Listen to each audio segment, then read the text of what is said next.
Hello, once again, good morning, all of you. In the previous class of the pediatric portion, we discussing about the systematic disorders in the children, and we completed with the eye congenital disorders in the children.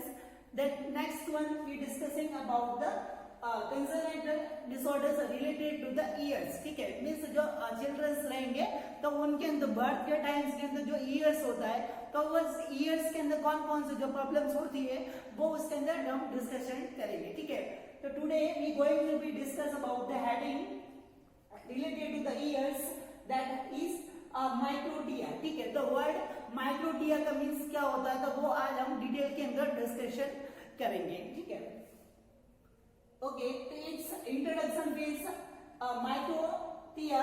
It's a combination of the two words, the micro and the otia. ठीक है, the word otia is stand for the ear. ठीक है, and the micro word it means की small. ठीक है, means जो माइक्रोटिया का means का जो इसको जो डिस्क्रिप्शन के अंदर हम डिस्कस करें तो इट मीन्स होता है कि स्मॉल नेचर या फिर जो small structure of the ears. ठीक है, मतलब ईयर्स का जो अपीयरेंस रहेगा वो नॉर्मल अपीयरेंस के जो कंपैरिजन के अंदर स्मॉल उसका अपीयरेंस रहेगा. मतलब माइक्रो का मीन्स स्मॉल रहेगा और जो ओटोस्कोप या फिर जो ओटिया जो वर्ड होता है वो ईयर के लिए जो स्टैंड करता है. ठीक है, तो वो इसके अंदर जो small appearance of the ear रहेगा वो हमको उसके अंदर दिखेगा. ठीक है, as it is and the most frequent congenital abnormality of the external ear. ठीक है, मीन्स जो इंडिविजुअल जो पर्सन रहेगा. ठीक है, मीन्स जो डायग्राम के अंदर आप देखिए कि ये वाला इंडिविजुअल पर्सन का जो हेड वाला पोर्शन और जो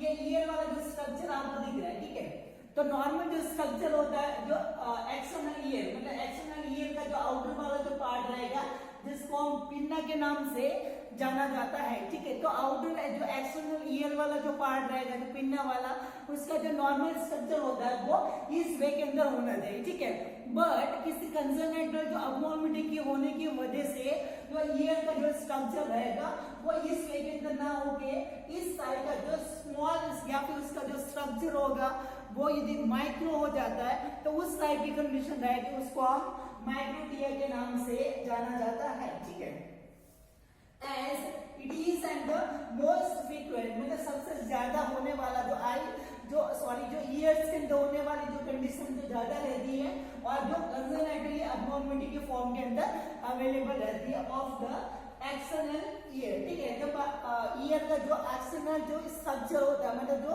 बाहर का जो स्ट्रक्चर रहेगा तो उसके अंदर यदि जो अबनॉर्मलिटीज वगैरह रहेगी तो उसी का एक जो टाइप होता है where the pinna is under develop. ठीक है, और उसके अंदर ऐसा होता है कि आउटर स्ट्रक्चर एक्सटर्नल ईयर का जो पार्ट जिसको पिन्ना के नाम से जाना जाता है. ठीक है, ये वाला जो पार्ट होता है इस पार्ट को पिन्ना के नाम से जाना जाता है. ठीक है, तो ये वाला जो पिन्ना वाला जो पार्ट रहेगा वो उसके अंदर अंडर डेवलप रहेगा मतलब उसका जो स्ट्रक्चर रहेगा वो जो माइक्रो हो जाएगा, स्मॉल उसका स्ट्रक्चर दिखेगा. ठीक है, नॉर्मल नॉट अपीयर. ठीक है, उसका जो स्ट्रक्चर रहेगा वो नॉर्मल जैसा कोन शेप के अंदर मतलब ऐसे जो कोन शेप के अंदर होना चाहिए जिसकी वजह से जो साउंड वेव्स होती है तो साउंड वेव्स होती है वो इजी उसके अंदर कैप्चर की जाए. ठीक है, तो उसकी वजह से वो उसको रिसीव किया जाएगा तो इसकी वजह से उसके अंदर जो नॉर्मल स्ट्रक्चर होने की वजह से प्रॉब्लम होने अराइज उसके अंदर हो सकता है. ठीक है,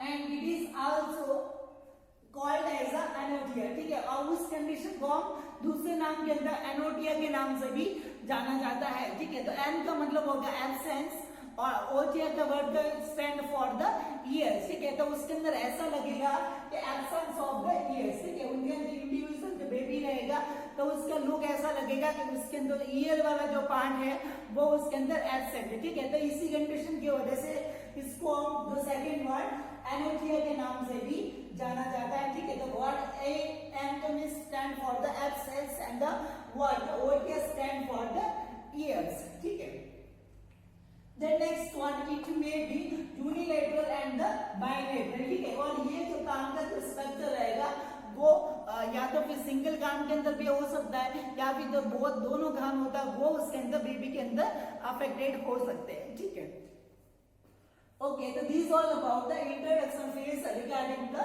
congenital eye ear disorder about the microtia. Okay, then next, after the introduction phase regarding the microtia, the next heading the incidence ratio. ठीक है, मीन्स जो माइक्रोटिया वाली जो एक जो डिसऑर्डर्स है, तो उसके अंदर जो पीडियाट्रिक जो बेबीज वगैरह होते हैं, तो उनके अंदर कौन कौन से जो केसेस रहेंगे, तो उस केसेस का क्राइटेरिया उसके अंदर क्या हो सकता है. ठीक है, तो उस माइक्रोटिया डिसऑर्डर्स के जो केसेस रहेंगे, तो out of the 1000 live birth, मतलब यह एक टाइम पीरियड के अंदर यदि 1000 चिल्ड्रंस का बर्थ यदि होता है, ठीक है, तो 1000 चिल्ड्रंस का जो बर्थ होता है उसमें से अंदर जो 3 पेशेंट्स रहेंगे या फिर जो 3 केसेस रहेंगे वो माइक्रोटिया के नोटिस किए गए. ठीक है, मतलब इसके एक सर्वे के अंदर ये आइडेंटिफाई किया गया कि पर जो टाइम पीरियड के अंदर यदि 1000 लाइव बर्थ यदि होते हैं, तो उनके अंदर से जो कंजेनिटल डिफॉर्मिटी रहेगी, तो उसके अंदर 3 केसेस रहेंगे वो माइक्रोटिया के हो सकते हैं. ठीक है, और उन 3 केसेस के अंदर भी तो 90% जो केसेस रहेंगे वो यूनिलेटरल टाइप के रहेंगे. ठीक है, मतलब यूनिलेटरल टाइप के मतलब जो उनके अंदर जो एक कान के अंदर माइक्रोटिया वाली कंडीशन होगी वो उसके अंदर अवेलेबल हो सकता है. ठीक है, the next one the causative factors which may lead the microtia. ठीक है, तो ऐसे कौन कौन से जो causative factors रहेंगे जिसकी वजह से माइक्रोटिया होता है वो हो सकता है. ठीक है, तो अभी हम डिस्कशन कर रहे हैं अबाउट द कंजेनिटल जो ईयर डिसऑर्डर. ठीक है, तो कंजेनिटल ईयर डिसऑर्डर्स के अंदर भी उनका जो एग्जैक्ट कॉज क्या रहेगा वो अभी तक हमने आइडेंटिफाई किया. ठीक है, बट सेम इज इट जो इससे पहले जो हमने कंजेनिटल डिसऑर्डर्स हमने डिस्कस किए, तो उसके अंदर जैसे हम प्री एस्टिमेशन करते थे कि इसका होने का रीजन में भी जीन्स हो सकता है, प्रेगनेंसी के टाइम पे यदि ग्रोथ रिटार्डेशन हो गया या फिर स्ट्रक्चर के अंदर डीजनरेशन हो गया.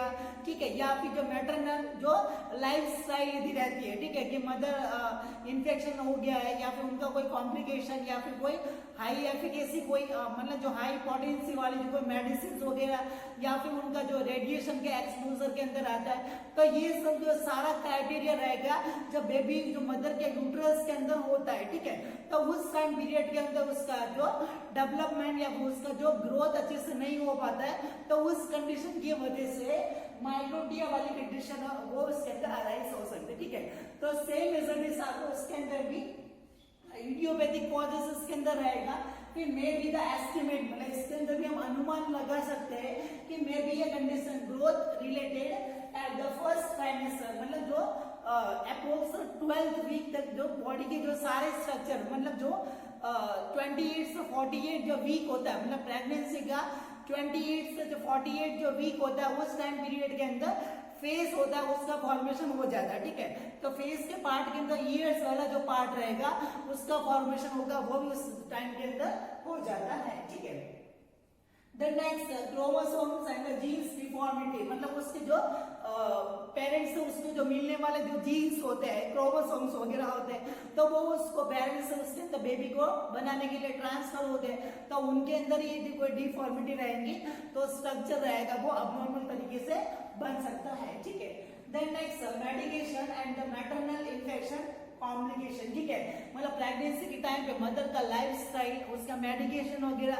या फिर कोई इन्फेक्शन वगैरह रहेगा, तो इन सब का डायरेक्टली कॉम्प्लिकेशन हो सकता है. ठीक है, इसके अलावा इसके अंदर इंक्लूडेड कर सकते हैं जैसे कि न्यूट्रिशनल डिफॉर्मिटी, मतलब जो न्यूट्रिशनल डेफिशिएंसी हो जाए, फॉलिक एसिड जो कोई स्ट्रक्चर को बनाने के लिए रेस्पॉन्सिबल होता है, या फिर जो कैलोरी वगैरह होती है, ठीक है, जो एनएससी का लेवल, तो वो सब भी उसके अंदर डिफॉर्मिटी अराइज कर सकता है. ठीक है, तो is all about the causes regarding the microtia and the incidence ratio regarding the microtia.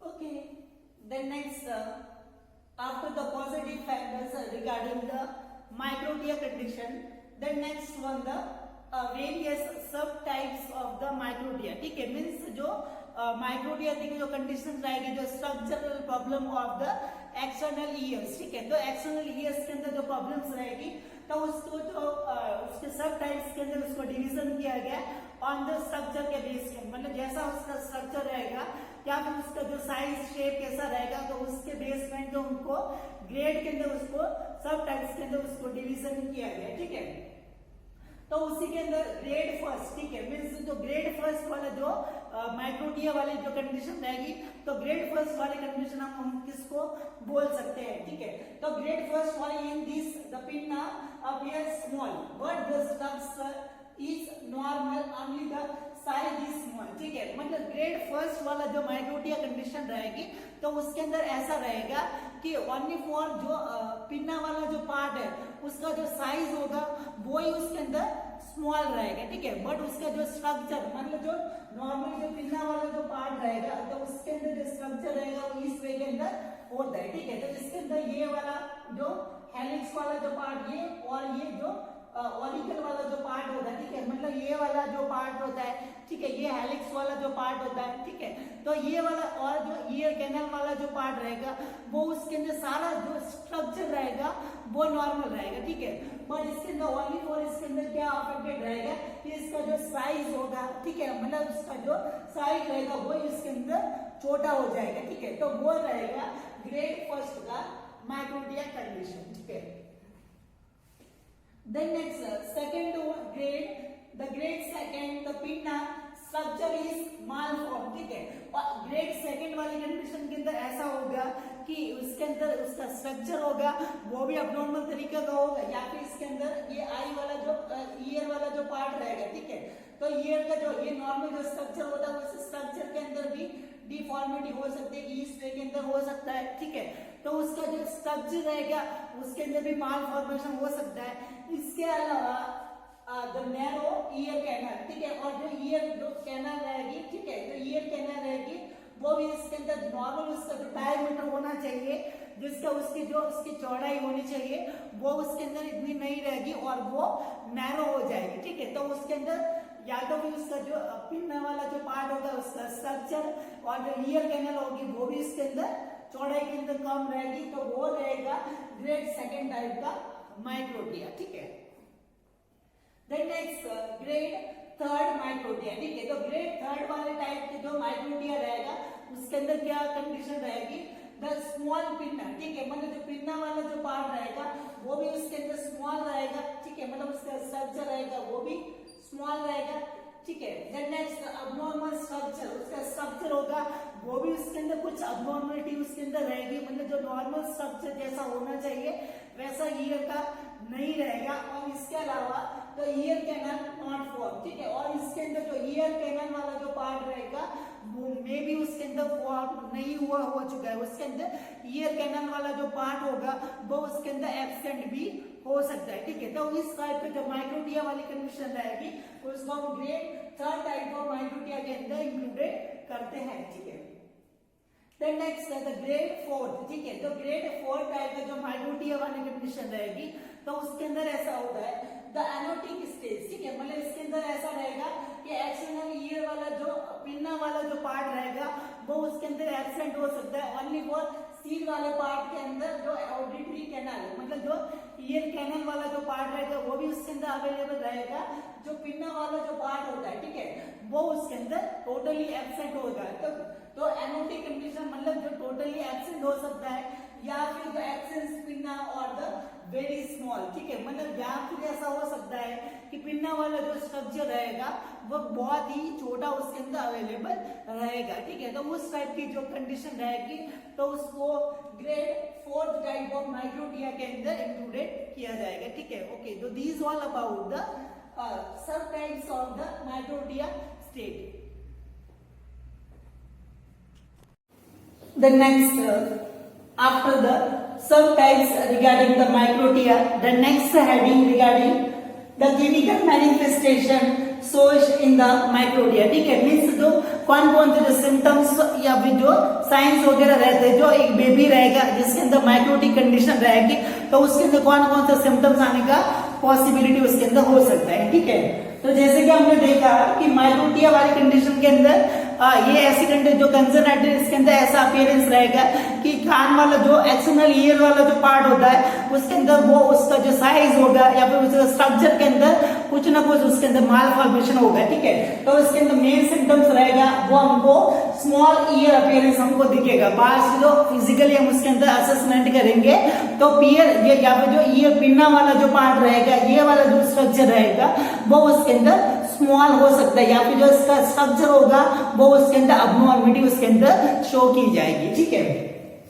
Then next इसी की वजह से रहेगा disturb body image and the mentally distress, ठीक है। मतलब जो जैसे जैसे जो लेट स्टेज के अंदर यदि वो बड़ा होता है तो उसके अंदर थोड़ी बहुत उसके अंदर इंटेलिजेंस जो समझ उसके अंदर आ जाती है, तो उसके अंदर ऐसा रहेगा कि उसकी बॉडी का जो स्ट्रक्चर रहेगा, उसकी जो ब्यूटी रहेगी उसके अंदर डिस्टर्बेंस अराइज हो सकता है। और इसी की वजह से इंडिविजुअल पर्सन सोसाइटी के अंदर वो पर्सन रहेगा उसका मजाक बन जाता है। इसकी वजह से वो मेंटली डिस्ट्रेस वाली कंडीशन के अंदर भी रह सकता है कि दूसरों का इस वे के अंदर नॉर्मल स्ट्रक्चर है और मेरा इस वे के अंदर क्यों है, ठीक है। तो इसकी वजह से वो मेंटली डिस्ट्रेस वाली कंडीशन रहेगी, वो भी इसके अंदर सीन हो सकता है, ठीक है।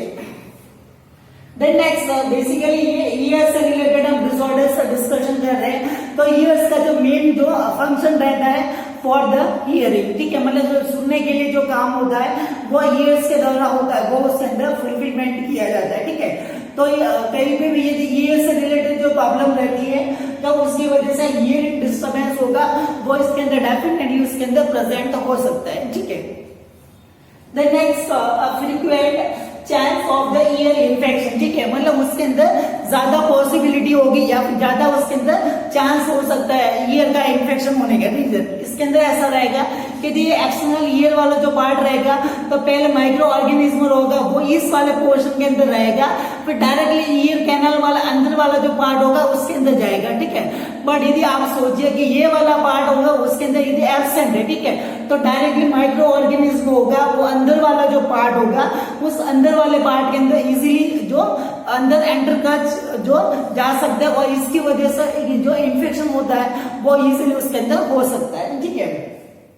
देन नेक्स्ट इन्फेक्शन वगैरह रहेगा तो ईयर वाले पार्ट के अंदर पेन का सेंसेशन उसके अंदर हो सकता है और ईयर एग उसके अंदर हो सकता है, ठीक है। तो ईयर के अंदर जो पेन होता है उस कंडीशन को हम ऑडेल्जिया के नाम से जाना जाता है, ठीक है। तो pain in the ear that term known as the otalgia, ठीक है। तो ऑडेल्जिया का मींस रहेगा ईयर के अंदर पेन उसके अंदर हो सकता है, ठीक है। तो ये सिम्टम्स रहेंगे वो बेबी जिसके अंदर माइक्रोटिया वाली कंडीशन है वो उसके अंदर शो करेगा, ठीक है।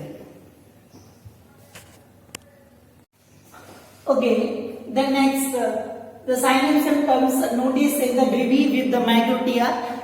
The next one the diagnostic evaluation regarding the microtia, ठीक है। मीन्स ऐसा जो बेबी रहेगा जिसके अंदर माइक्रोटिया वाली कंडीशन है, ठीक है, तो उसको कंफर्म करने के लिए हम उसके अंदर क्या क्या जो लेबोरेटरी जो टेस्ट वगैरह होते हैं वो उसके अंदर एप्लीकेबल कर सकते हैं, ठीक है। बट बेसिकली ऐसा होता है कि वो एक स्ट्रक्चरल प्रॉब्लम जो एक्सटर्नल ईयर वाला जो पार्ट होता है तो एक्सटर्नली हमको फिजिकल एग्जामिनेशन के द्वारा हमको नोटिस किया जा सकता है, ठीक है। बट उसके अंदर जो दूसरे जो हियरिंग लॉस वगैरह या फिर जो इंटरनल जो स्ट्रक्चर ईयर कैनल वगैरह बनी है या नहीं बनी है, तो ये सब जो इंटरनल स्ट्रक्चर होता है तो उन सबको आइडेंटिफाई करने के लिए लेबोरेटरी इन्वेस्टिगेशंस वगैरह होते हैं वो उसके अंदर एप्लीकेबल करते हैं, ठीक है। तो नेक्स्ट वन इसी के अंदर आएगा जो डायग्नोस्टिक इवैल्यूएशन के अंदर हिस्ट्री कलेक्शन, ठीक है। तो सेम एज इट इज दूसरी जो कंसर्नेटिव जो प्रॉब्लम्स होती है उसके अंदर भी हमने सबसे पहले हिस्ट्री कलेक्शन को आइडेंटिफाई कर रहे थे कि उसका प्रेगनेंसी के टाइम के मदर के द्वारा कुछ डिफेक्ट हुआ या फिर उसके जो फैमिली मेंबर्स के अंदर पहले से किसी को हो रखा है, ठीक है, तो वो जेनेटिक भी उसके अंदर हो सकता है, या फिर इसके अलावा जो प्रेगनेंसी के टाइम में कोई डिजीज वगैरह होगी तो इन सब का जो कॉज रहेगा वो इनडायरेक्टली इंडिकेट करेगा कि वो इसकी वजह से माइक्रोटिया वाली कंडीशन है वो उसके अंदर अराइज हो चुकी है, ठीक है। The next one the physical examination, ठीक है। बेसिकली जो फिजिकल एग्जामिनेशन के द्वारा एक्सटर्नली हम जो ईयर का स्ट्रक्चर है दिया उसको नोटिस करेंगे तो हमको दिखेगा कि जो ईयर का स्ट्रक्चर रहेगा वो उसके अंदर स्मॉल उसके अंदर हो सकता है, ठीक है।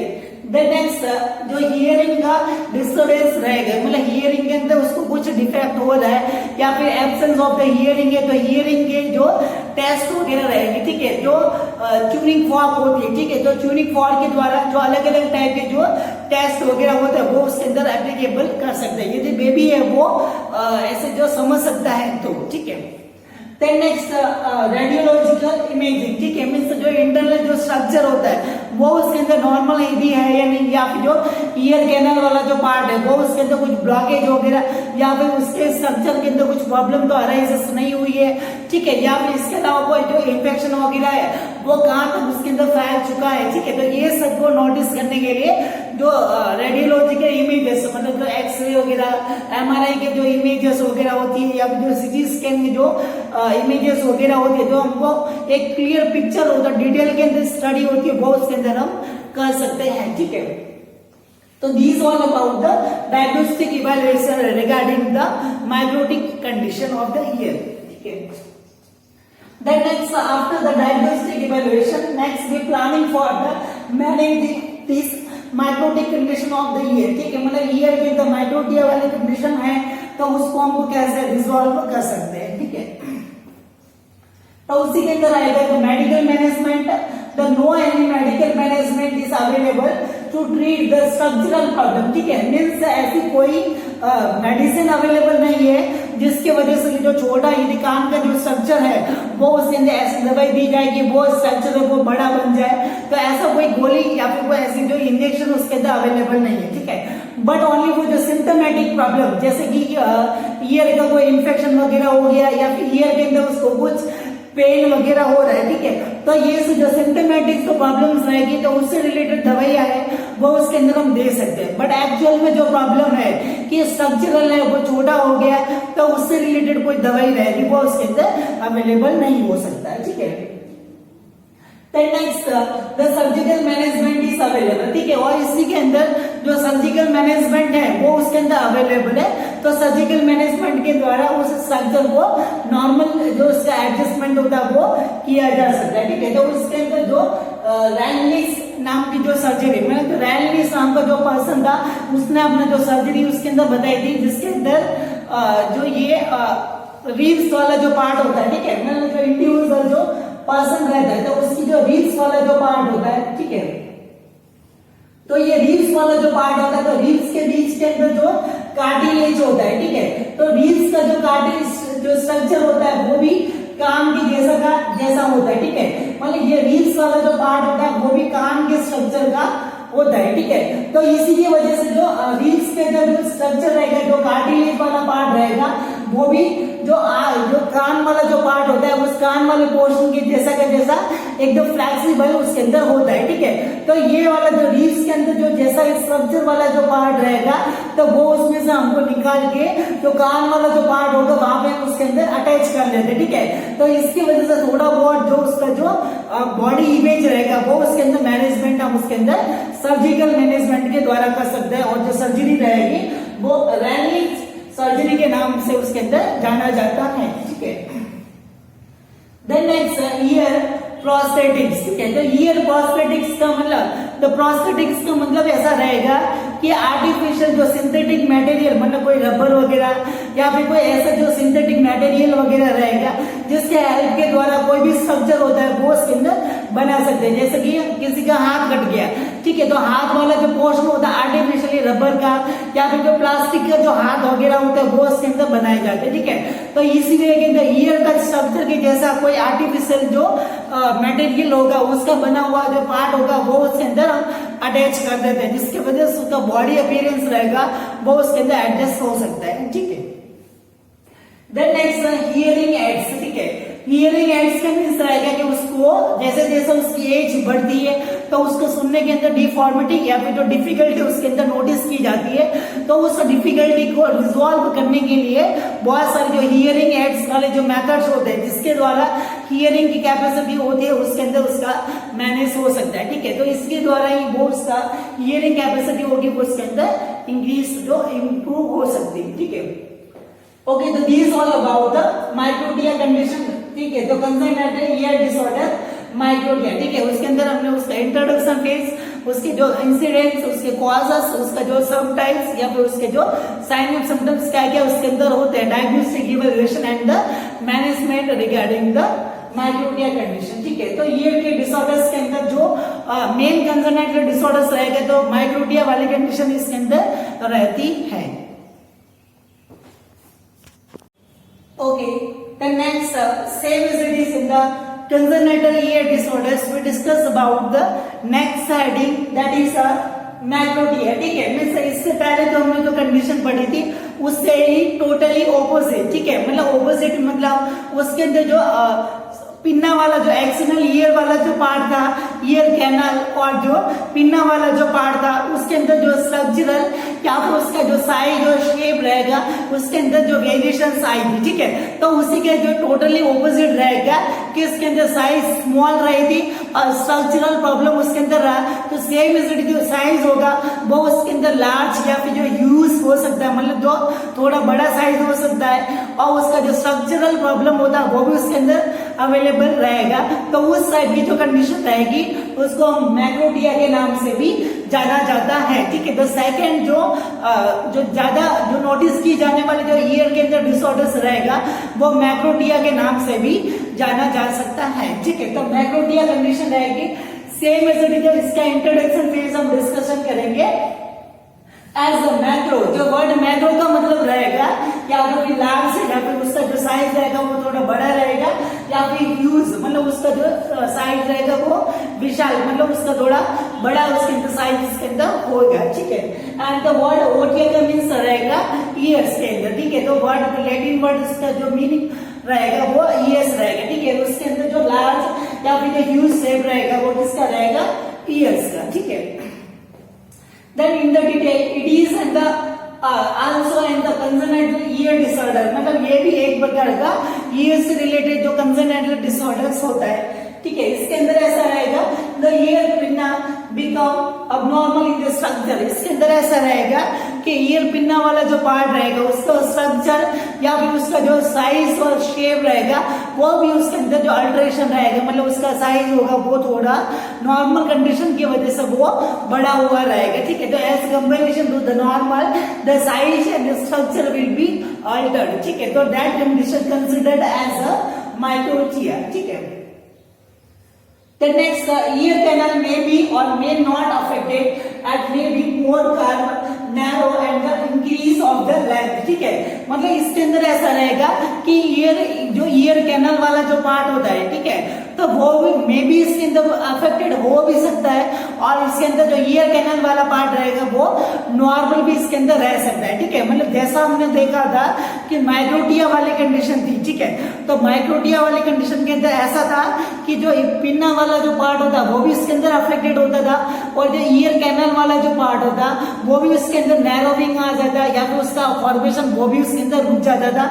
बट मैक्रोटिया के अंदर ऐसा रहेगा कि ईयर कैनल वाला पार्ट होगा वो मे भी इसके अंदर ऐसा नहीं कि ईयर कैनल वाला जो पार्ट होगा वो उसके अंदर बढ़ जाएगा। ठीक है, पर इसके अंदर ऐसा चांस रहता है कि मे भी इसके अंदर अफेक्टेड हो भी सकता है और उसके अंदर प्रेजेंट उसके अंदर अफेक्टेड नहीं भी हो सकता है। ठीक है, तो यदि अफेक्टेड होगा तो उसके अंदर क्या रहेगा कि मोर कर्व। ठीक है, मतलब इसके अंदर यदि अफेक्टेड रहेगा तो ईयर कैनल का जो कर्व रहेगा वो उसके अंदर ज्यादा हो सकता है। ठीक है, मतलब वो ईयर कैनल रहेगा वो उसका टेढ़ी मेढ़ी उसके अंदर ज्यादा हो सकती है, या फिर उसके अंदर स्ट्रक्चर रहेगा वो नैरो हो सकता है, या फिर उसके अंदर जो नैरो की बजाय उसके अंदर जो डायमीटर होगा वो उसके अंदर बड़ा हुआ उसके अंदर हो सकता है, या फिर इसके अलावा उसका जो लेंथ रहेगा वो थोड़ा बहुत उसका जो लेंथ होगा वो उसके अंदर वेरिएशन आ सकता है। ठीक है, तो नॉर्मल उसका डायमीटर होता है वो ओनली फॉर 25 सेंटीमीटर तक उसके अंदर रहता है। ठीक है, मतलब उसका जो साइज जो उसका जो लेंथ रहता है वो 25 सेंटीमीटर तक रहता है, बट इसके अंदर मे भी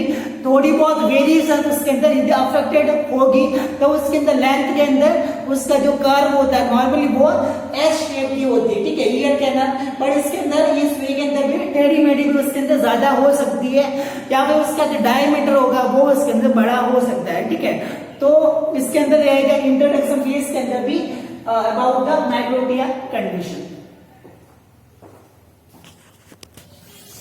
द नेक्स्ट, जैसे कि माइक्रोटिया वाली कंडीशन के अंदर हमने जो कंसर्न उसकी जो पॉजिटिव फैक्टर्स, क्लिनिकल मैनिफेस्टेशन या फिर डायग्नोस्टिक इवैल्यूएशन या फिर उसका जो मैनेजमेंट से रिलेटेड हमने डिस्कशन किया था, ठीक है। तो सारा उसके जो ऑपोजिट वगैरह रहेगा, तो उसके जो कॉजेस वगैरह रहेंगे, तो कॉजेस के अंदर सेम इज जो माइग्रोटिया वाली कंडीशन है, जैसे कि उसका जो जीन्स के अंदर डिफेक्ट होने की वजह से हो सकता है, ठीक है, या फिर जो मैटरनल लाइफस्टाइल वगैरह उसके अंदर अफेक्टेड हो सकती है, ठीक है।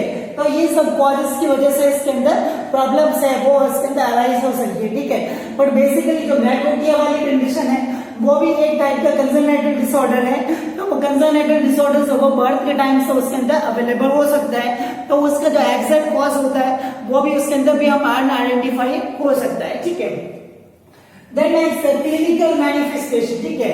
तो क्लिनिकल मैनिफेस्टेशन के अंदर ऐसा नहीं होगा कि यदि कान उसके बड़े हैं तो उसको ज्यादा सुनाई देगा, तो ऐसा भी नहीं हो सकता है। बट मे भी थोड़ा बहुत उसके अंदर कुछ यूनिक उसके अंदर जो कैपेबिलिटी उसके अंदर हो सकती है कि वो थोड़ा भी जो कम साउंड होता है वो इजीली उसके अंदर वो सुन सकता है। तो उसको एफर्ट लगाने का जरूरत है, उसको ज्यादा ध्यान देने का जरूरत, मतलब ऐसा होता है कि कभी कभी हमको कुछ सुनना होता है, ठीक है, तो उसके अंदर ऐसा होता है कि हमको ज्यादा एफर्ट लगाना, साइलेंस को मेंटेन करना जरूरी होता है, ठीक है। बट किसी के अंदर ऐसा होता है कि वो किसी और की जो साउंड वेव्स होती है वो उसके अंदर इजीली उसके अंदर जा सकते हैं, तो वो उसके अंदर कैपेसिटी होती है, वो कुछ यूनिक होता है, वो उसके अंदर थोड़ा बहुत उसके अंदर अफेक्टेड हो सकता है, ठीक है।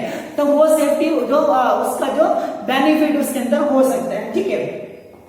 देन नेक्स्ट इसका जो साइज रहेगा वो उसके अंदर इंक्रीज हो सकता है, ठीक है। हियरिंग के अंदर उसके अंदर जो थोड़ा बहुत अल्टरेशन आ सकता है, मतलब उसके अंदर थोड़ा इंप्रूवमेंट, ज्यादा उसके अंदर कैपेसिटी उसके अंदर डेवलप हो जाती है, ठीक है।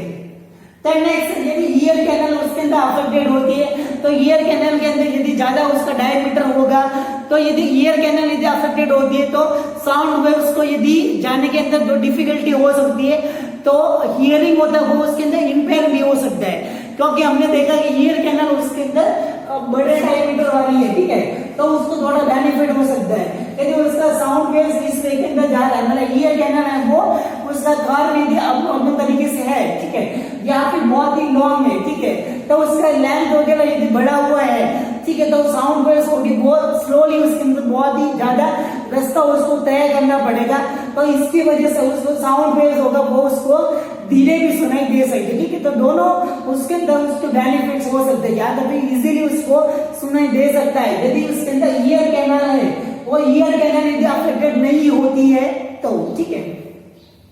The next one the diagnostic evaluation, इसके अंदर भी हम same as it is history collection कर सकते हैं, हियरिंग टेस्ट वगैरह कर सकते हैं, फिजिकल एग्जामिनेशन के द्वारा हम आप जो ईयर वाला जो पार्ट देखेंगे उसका साइज थोड़ा बड़ा हो सकता है, ठीक है, स्ट्रक्चरल डिफॉर्मिटी उसके अंदर हो सकती है, ठीक है, और बॉडी इमेज होगा वो भी उसके अंदर डिस्टर्ब का भी होगा, क्योंकि जो नॉर्मली जो हाथी के जैसा उसके जो कान रहेंगे इस वे के अंदर बड़े रहेंगे, तो उसकी वजह से यदि छोटे रहेंगे तो भी उसको मेंटली उसके अंदर डिस्ट्रेस वाली कंडीशन अराइज हो सकती है, और यदि बड़े होंगे तो भी उसको डिफॉर्मिटी बॉडी इमेज के अंदर हो सकता है, ठीक है। Then next one the management, ठीक है, तो इसका जो मैनेजमेंट रहेगा कि जो कॉस्मेटिक सर्जरी की जाती है, क्योंकि बड़ा कान रहेगा तो उसके अंदर कोई डिफॉर्मिटी नहीं रहती, कुछ उसके अंदर प्रॉब्लम अराइज नहीं रहती, ठीक है। बट इसके अंदर ऐसा रहेगा कि जो उसका बॉडी इमेज का लुक होता है वो उसके अंदर डिस्टर्बेंस रहता है, ठीक। तो इसके लिए हम क्या कर सकते हैं कि जो कॉस्मेटिक सर्जरी के द्वारा इसको थोड़ा बहुत कट किया जा सकता है और उसको वापस सेट किया जा सकता है, ठीक है, या फिर वो कुछ इसी वो पीछे की तरफ इसको अटैच किया जा सकता है, ठीक है। तो वो कॉस्मेटिक सर्जरी के द्वारा उसका जो सर्जरी के द्वारा इसको हम रिजॉल्व कर सकते हैं, ठीक है। तो this all about the congenital ear disorders, ठीक है। तो यूनिट नंबर 5 का जो पार्ट रहेगा, मतलब जो लास्ट क्वेश्चन रहेगा, तो ईयर से रिलेटेड जो डिसऑर्डर्स होते हैं, आई से रिलेटेड डिसऑर्डर्स होते हैं, तो वो कंप्लीटेड होते हैं, ठीक है। तो यूनिट नंबर 5 रहेगी, इसी के साथ में हमारा कंप्लीटेड होता है, ठीक है। नेक्स्ट क्लासेस के अंदर जो पीडियाट्रिक का जो 6th यूनिट रहेगा और जो 3rd यूनिट जो अभी तक रिमेनिंग है, ठीक है, तो 2 यूनिट रहेगा, वो कल से हम उसके अंदर स्टार्टिंग करेंगे। Thank you so much.